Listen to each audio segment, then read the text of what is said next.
అలాంటి భయాలకో లేదంటే అలాంటి బెదిరింపులకో నేను భయపడతానో లేదంటే పోరాడతానో వాళ్ళందరికీ కూడా క్లారిటీ ఉంది. అలాంటి చిల్లర బెదిరింపులు చేస్తే పరిణామాలు ఎలా ఉంటాయో కూడా ప్రభుత్వానికి తెలుసు కాబట్టి సో ఒకవేళ ప్రభుత్వం దిగి రాకపోతే ఏంటి తదుపరి కార్యాచరణ కావచ్చు, ఏం చేయబోతున్నారు? ప్రభుత్వం దిగి వచ్చేంత వరకు ఈ దీక్ష కొనసాగుతుంది. ఈ దీక్షను భగ్నం చేయాలనో కుట్రలు చేయాలనో చూస్తే ప్రభుత్వము, తెలుగుదేశం పార్టీ, ముఖ్యమంత్రి చంద్రబాబు నాయుడు గారు తీవ్ర పరిణామాలు ఎదుర్కోవాల్సి వస్తుందని తెలియజేస్తుంది.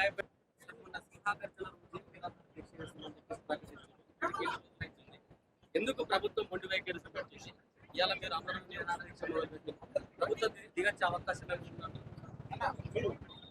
మీరు అన్నట్టు ఈరోజు బీసీ ధర్మదీక్ష పేరుతో నిరవధిక నిరాహార దీక్షకు కూర్చోవడానికి కారణము ఆ బాధ్యత ప్రభుత్వానికి, ముఖ్యమంత్రి చంద్రబాబు నాయుడు గారు.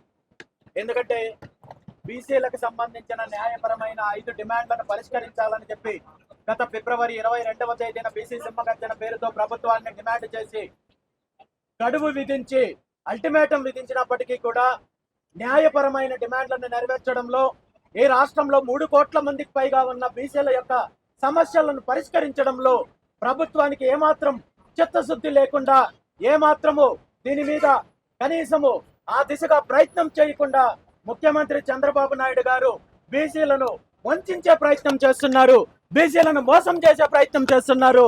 ఇది ఈనాటిది కాదు, గత 44 సంవత్సరాల నుండి ఈ ముఖ్యమంత్రి చంద్రబాబు నాయుడు గారు బీసీలకు హామీలు ఇవ్వడము, వంచడము, అనగదొక్కడం కార్యక్రమం చేస్తున్నారు. కాబట్టి దీనికి ముగింపు పలకాలి. బీసీల యొక్క న్యాయపరమైన డిమాండ్లను నెరవేర్చుకోవాలనే కారణంతో ఈరోజు బీసీల పితామహులు మహాత్మా జ్యోతిరావు పూలే గారి జయంతి సందర్భంగా బీసీ ధర్మదీక్ష పేరుతో మండల్ పూలే భవన్ ఎదురుగా నిరాహార దీక్షకు కూర్చున్నాను.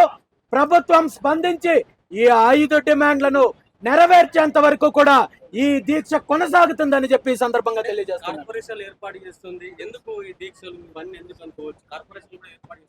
కార్పొరేషన్లు ఏర్పాటు చేస్తున్నారు, వాళ్ళ కార్యకర్తలకు పదవులు చూపిస్తున్నారు తప్ప ఈ కార్పొరేషన్ల వల్ల బీసీలకు కనీసం ₹1 కూడా నిధులు కేటాయించకుండా ప్రభుత్వం మోసం చేస్తోంది. ఇది గత ప్రభుత్వాలు మోసం చేశాయి, ఇప్పటి ప్రభుత్వాలు మోసం చేస్తున్నాయి. కాబట్టి ఖచ్చితంగా వెంటనే నిధులు కేటాయించాలి. అదేవిధంగా చంద్రబాబు నాయుడు గారు ఇచ్చిన హామీలు, బీసీలకు ఇచ్చిన హామీలను నెరవేర్చాలి. బీసీ రక్షణ చట్టం తీసుకురావాలి. బీసీ యొక్క సమగ్ర కులగణన చేపట్టి వెంటనే విద్యా, ఉద్యోగ, స్థానిక సంస్థల్లో 44% రిజర్వేషన్లు కల్పించడంతో పాటు ఆంధ్రప్రదేశ్ నూతన రాజధాని అమరావతిలో బీసీల భాగస్వామ్యం ఉండాలి. అందులో మొట్టమొదటిసారిగా కనీసం 1000 ఎకరాల బీసీల కోసం కేటాయించాలి. బీసీ భవనాలు, బీసీ పెట్టుబడులు, బీసీల యొక్క అభివృద్ధి కోసం, బీసీల యొక్క వ్యాపారస్తుల కోసం, బీసీల యొక్క పారిశ్రామికవేత్తల కోసం 1000 ఎకరాలు కేటాయించాలనే అంశం పైన డిమాండ్ చేస్తున్నాం.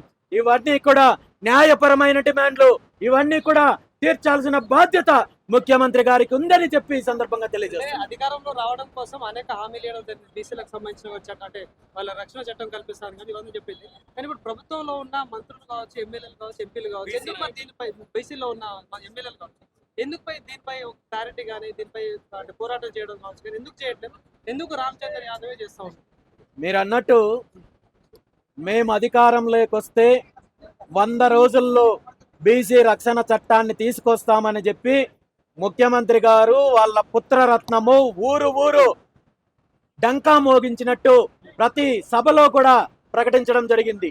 ఈ రోజు అధికారంలోకి వచ్చిన 2 సంవత్సరాల తర్వాత కూడా ఆ ఊసెత్తకుండా తప్పుడు ప్రకటనలతో, తప్పుడు కథనాలతో బీసీలను మభ్యపెట్టడానికి ప్రయత్నం చేస్తుంటే ఆ పార్టీలో ఉన్న బీసీ ఎంపీలు, ఎమ్మెల్యేలు, బీసీ మంత్రులు, నాయకులు ప్రభుత్వాన్ని నిలదీసే పరిస్థితి లేదంటే తెలుగుదేశం పార్టీలో బీసీలకున్న స్థానము, బీసీలకున్న అధికారము తెలియజేస్తోంది. వీళ్ళందరూ కూడా ఈ పార్టీల్లో బానిసల్లాగా బతుకుతున్నారు తప్ప వీళ్లకు ప్రశ్నించే హక్కు లేదు. కాబట్టి ఇప్పటికైనా బీసీ నాయకులు, మంత్రులు, ఎమ్మెల్యేలు, ప్రజాప్రతినిధులు మేల్కోవాల్సిన అవసరం ఉంది, తిరుగుబాటు చేయాల్సిన అవసరం ఉంది. ఈ రాష్ట్రంలో 3 కోట్ల మందికి పైగా బీసీ జనాభా ఈరోజు మేల్కొంటారు, చైతన్యం వచ్చింది. ఇప్పుడు కూడా మీరు అధికార పార్టీ కోసం, మీ నాయకుడి కోసం ప్రజలను మభ్యపెట్టాలని చూస్తే చరిత్రహీనులుగా మిగిలిపోతారు. కాబట్టి ఇప్పటికైనా మేలుకొని మీ నాయకుడిని ప్రశ్నించాలని చెప్పి ఈ సందర్భంగా నేను అంటే కోరుకుంటున్నాను. బీసీల కోసం మీరు ఇంత పోరాటం చేస్తా ఉన్నారు, కానీ ఇట్లా కరెంట్ తీసేయడం కావచ్చు, ఇట్లా మిమ్మల్ని అడ్డుకుంటున్న వైఖరిని ఎట్లా చూస్తారు ప్రభుత్వం చేస్తున్న వైఖరి? ఇవన్నీ కూడా చాలా చిల్లర రాజకీయాలు చేస్తున్నారు. గతంలో ఇలాంటివి ఎన్నో ఎదుర్కొన్నాను, ఇప్పుడు ఎదుర్కోవడానికి నేను సిద్ధంగా ఉన్నాను. ఇలాంటి కుట్రల వల్ల, ఇలాంటి చిల్లర రాజకీయాల వల్ల నేను తీసుకున్న నిర్ణయంలో ఎటువంటి మార్పు ఉండదు. వీళ్ళు ఈ సమస్యలను పరిష్కరించేంత వరకు ఈ దీక్షల గురించి వెనకడుగు వేసే ప్రశ్నే లేదని చెప్పి ఈ సందర్భంగా తెలియజేస్తాను. బీసీలు బానిసలాగా బతుకున్నారని చెప్పేసి అన్నారు కదా. బీసీలను అందరినీ ఏకతాటికి తీసుకురావడానికి ఆర్ కృష్ణయ్య లాంటి వాళ్ళు ఎంతో కష్టపడుతున్నారు. రామచంద్ర యాదవ్ వల్ల అవుతుందా అని ఒక ప్రశ్న మొదలైంది. ఖచ్చితంగా 100% బీసీలలో మార్పు మొదలైంది. బీసీలలో చైతన్యం వస్తోంది. బీసీలలో ఈ పార్టీలు కుట్రపూరితంగా ఏదైతే అనైక్యత తీసుకొని వచ్చి వీళ్ళ రాజకీయం కోసం వాడుకున్నారో దాన్ని ఛేదించి భవిష్యత్తులో బీసీల యొక్క బలము, బీసీల యొక్క ఏదైతే శక్తి ఉందో దాన్ని చూపించడానికి సిద్ధంగా ఉన్నారు. చివరగా పార్లమెంట్ లో పెట్టారు అమరావతి, పిలవరాక అమరావతి అన్నా కూడా ఇప్పటి వరకు టీడీపీ నాయకులు ఎవరు స్పందించారు. దీనిపైన ఏం చెప్తారు అసలు?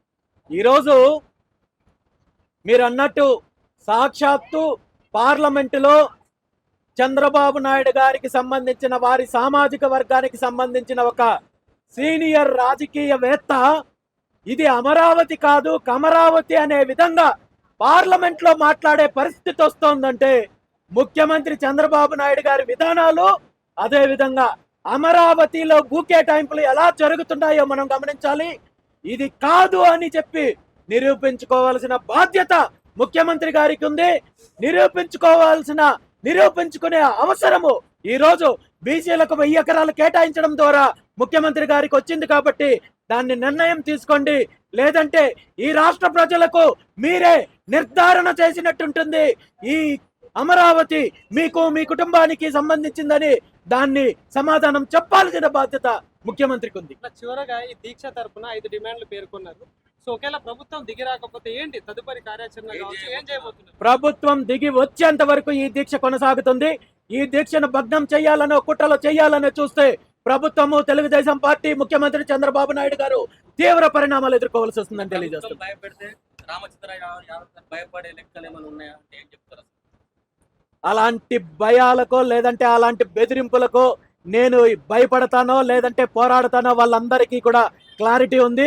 అలాంటి చిల్లర బెదిరింపులు చేస్తే పరిణామాలు ఎలా ఉంటాయో కూడా ప్రభుత్వానికి తెలుసు. కాబట్టి ఇప్పటికైనా కళ్ళు తెరిచి బీసీల యొక్క న్యాయపరమైన డిమాండ్లను నెరవేర్చాలని చెప్పి మరొక్కసారి కోరుకుంటున్నాను. ఇప్పటికైనా కళ్ళు తెరిచి బీసీల యొక్క న్యాయపరమైన డిమాండ్లను నెరవేర్చాలని చెప్పి మరొక్కసారి కోరుకుంటున్నాను.